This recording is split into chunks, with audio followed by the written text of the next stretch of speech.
ஏன் ஆண்டவர் மனுஷன் ஆகணும், எதுக்காக ஆண்டவர் மனுஷன் ஆகணும் அப்படின்னு சொன்னா ஒரே ஒரு கான்செப்ட் தான். அப்படின்னா நீ வாழணும் அப்படின்னா நமக்கு ஒரு முன் உதாரணம் ஒருத்தர் வேணும், ஒரு தலைவர் ஒருத்தர் வேணும்.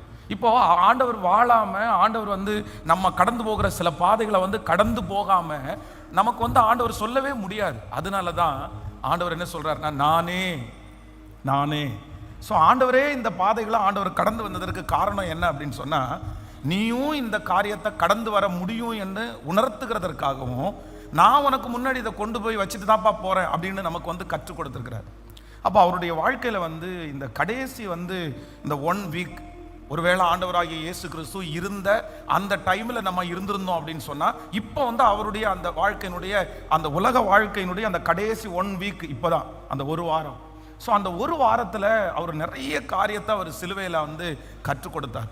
அதில் அவர் கற்றுக் கொடுத்த பெரிய பாடம் என்ன அப்படின்னா, அவருக்கு தேவதூதர்கள் இருந்தார்கள், அவருக்கு நிறைய ஃபேன்ஸ், ஃபாலோயிஸ் நிறைய. அதான் நேற்றைக்கு நம்ம சண்டே தியானிச்சது போல, குருத்தோலை ஞாயிறுக்கு மட்டும் கிட்டத்தட்ட 2.5 லட்சம் பேரை கூட்டுகிற அளவிற்கு ஒரு மிகப்பெரிய செலிபிரிட்டி யாருன்னு கேட்டால் ஆண்டவர் தான் ஒரு பெரிய செலிபிரிட்டி. எல்லாரும் இருந்தாங்க. அவரோட 12 பேரை ஆண்டவர் ஒரு சாதாரணமான இடத்துல இருந்து ஆண்டவர் அவங்கள எடுத்து அவர்களுடைய கூடவே ஆண்டவர் வச்சு அவர்களுக்கு சாப்பாடு கொடுத்து அவருடைய தேவைகளை சந்தித்து, அப்படி 12 பேர் இருந்தாங்க. அவருக்காக கண்களை பிடுங்கி கொடுக்குற அந்த மாதிரி நிறைய பேர் இருந்தாங்க.